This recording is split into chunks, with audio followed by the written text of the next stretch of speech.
Hello all. This lecture will see about software maintenance. So software maintenance is an important activity in software development stage.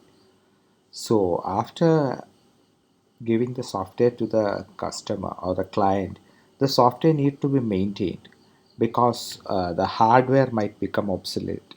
So we need to replace the hardware, or we may have to run in new environments, or we need to add more features to the software.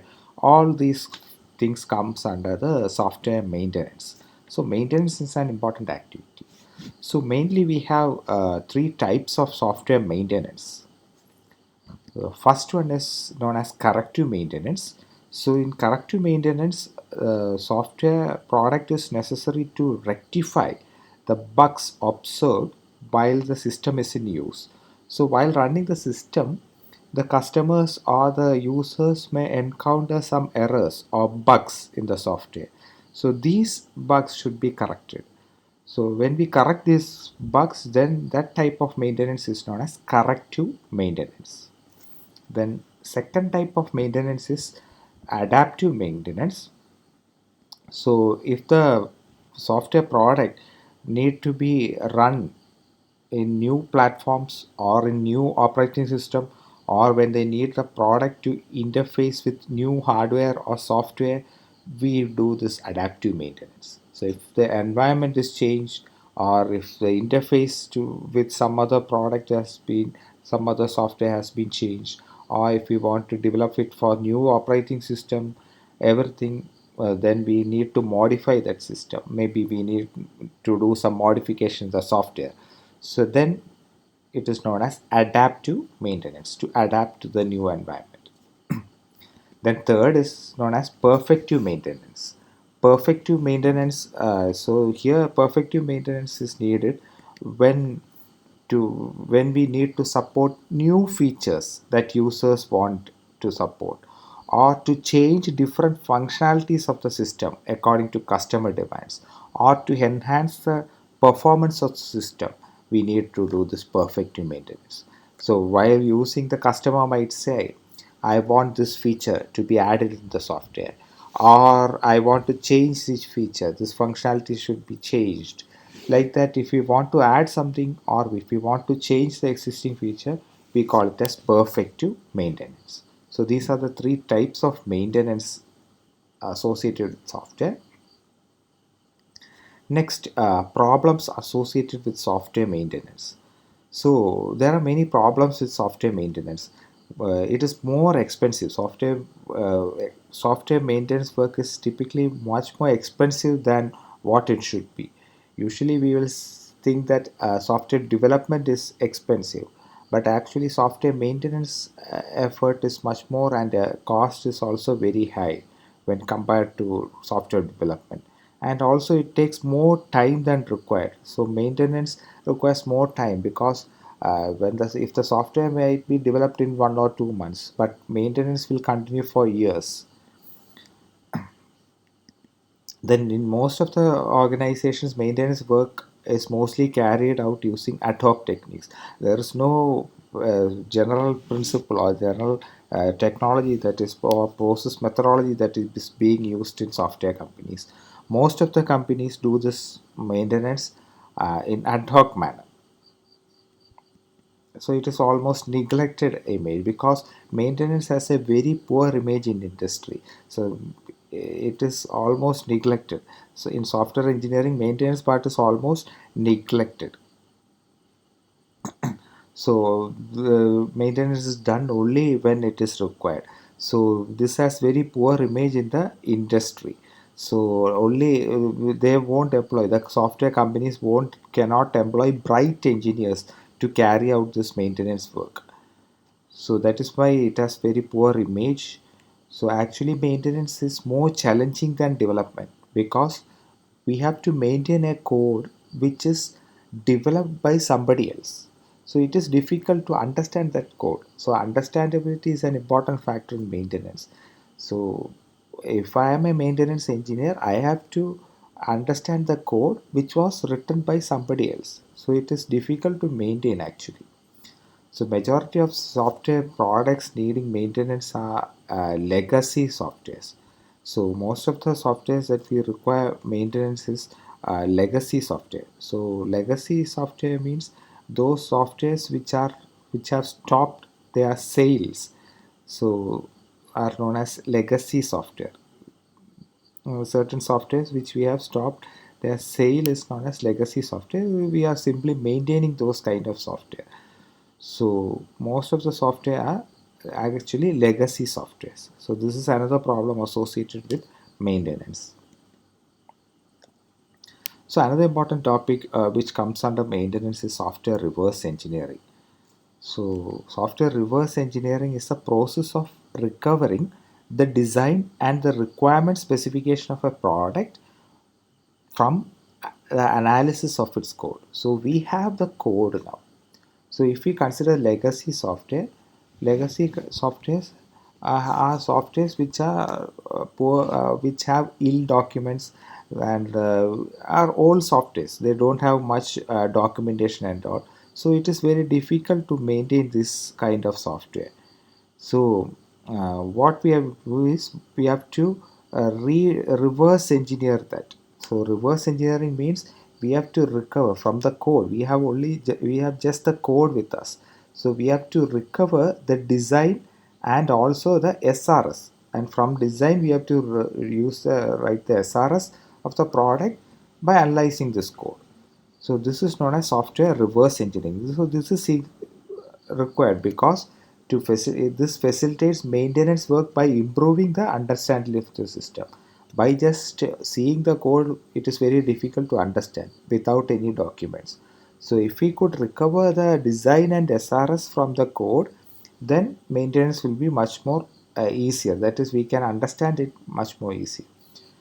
Two, and also we need to produce the necessary documents for a legacy system. So if we consider this legacy systems, maybe it will be old, very old systems when there was no maintenance or documents, proper documentation won't be there in certain old softwares. So in order to produce the necessary documents for legacy system, we need to do this reverse engineering. So this is the actual step by things that we do in reverse engineering. So first, what we do is we have the code. Then from code we try to find out the module specification, and from module specification we try to design it, and from design we try to draw the reverse requirements engineering. We try to write the SRS. So here code is converted to the module specification and design. That is, we have seen structured chart, data flow diagram and all. So we have to make it into that design document. So all the data flow diagrams have to retrieve from the code. So this is what is done in reverse engineering.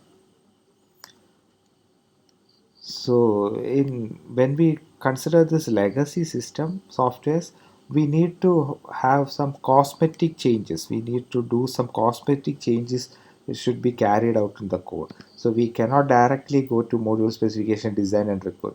So we need to modify this code. Then only we can convert it to modules and design, and from that we can write SRS. So we need to modify this code. So it is known as cosmetic change. So we have to make some cosmetic changes to the old software. So if it is written in some C language or some other procedure oriented language, we need to reformat that program.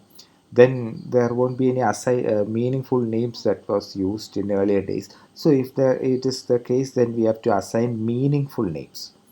Then we have to simplify the conditions. There may be multiple unnecessary nested conditions and all. So we have to simplify those conditions.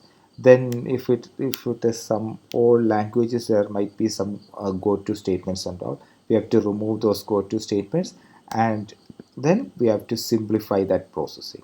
So this what we have to do is we have to reformat that code as such. So if it is a legacy software, we have to redo all these things, and we have to make all these cosmetic changes, and we will get a good code. So because legacy softwares does not have documentation, they are unstructured, they are ugly code, everything is like that. So we need to change that code. So it is suitable for getting the design and SRS from the code. Next is factors on which software maintenance activity depends. So software maintenance project depends on various factors. So it is not dependent on a particular software. In general, there are some factors on which software maintenance activities depend. So first one is the extent of modification up to the product required.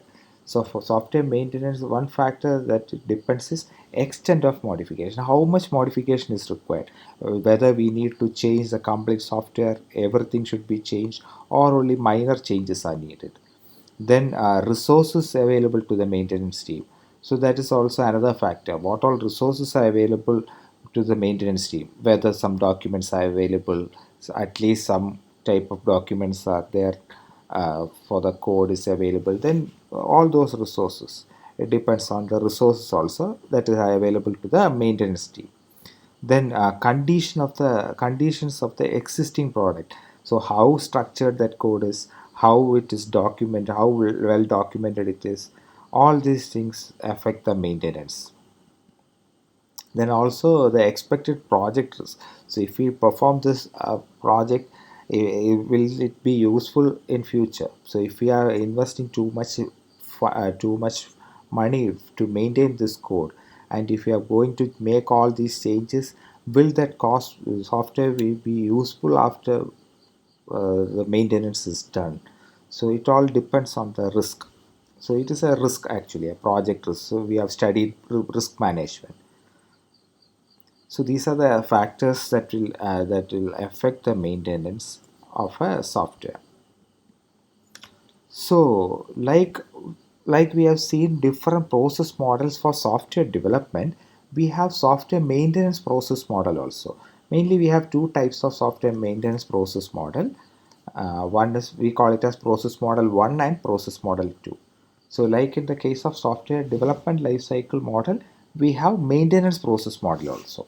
So if we want to make only minor changes, we want to change only minor changes in the software, we can follow this process model 1. So what we have to do is gather the change requirements. So we have to gather the change requirements from the customer. Then we have to analyze those change requirements. We have to analyze that whether we can incorporate all the change requirements that is needed by the customer. Then what we have to do is we have to devise code change strategies. So we have to devise some strategy to change the code. So how, what all things should be changed, where all should be changed. So we have to make some strategy for that. Then after that, we have to apply that code change strategies to the old code. So we have to apply those code change strategies to the old code. So we have to code it and we have to give it to the old code. Then what we have to do is we have to integrate and test it. And also we need to update all the documents. So if we want to make only minor changes to the software, then we can follow this process model 1. So if we want to make major changes to the software, then we have to follow this software maintenance process model 2. So if only 15 percentage, if less than 15 percentages changes are need to be done on the software, then we can follow this software process model, maintenance process model 1. If it is more than 15 percentage changes are there in the software, then we should go for this software maintenance process model 2. So what we do is, in software process model 2, we will be reworking it completely. That is, we will start from the code, then we will do this reverse engineering. So we have already seen this reverse engineering. So from code, we have to specify these modules. Then from that, we have to specify the design, then requirement specification, that is the SRS. Then we have to add the new requirements that is needed by the customer. So we add all these requirements, and new requirement specification document is done. And then this is known as forward engineering. Then we will design, module specification is done, coding, testing, everything will be done. So this is known as software maintenance process model 2. Here, if you want to make major changes, then, and also if it is a legacy software, if proper documents are not available also, we have to do this reverse engineering and again do all these things. So these are the two process models that are available for software maintenance. So if it is rework is more than 15 percentage, then you have to use this second model. Okay. So if and also if the failure rate of the software is very high, then re-engineering is preferred. If and also legacy software for also, if it is a legacy software also, we have to go for reverse engineering. So next is estimation of approximate maintenance cost. So this is an important thing. So how to estimate the cost up maintenance cost. So there is a formula to calculate the maintenance cost. So it was proposed by Baum in 1981. So we know he was the person who proposed this COCOMO model. In COCOMO model, cost estimation model also itself, he proposed this maintenance cost estimation. So it is based on a factor called, it is based on a quantity called annual change traffic. ACT, it is known as ACT. So Baum proposed ACT as a measure for maintenance. So he defined ACT as the fraction of a software product's source instructions which undergo change during a typical year either through addition or deletion. So this is annual change traffic. So it is a fraction of a software product source instructions which undergo change during a typical year either through addition or deletion. So it is calculated using this formula, act equal to 1000 lines of KLOC added. So how many lines of code are added and plus how many lines of code are removed divided by total lines of code.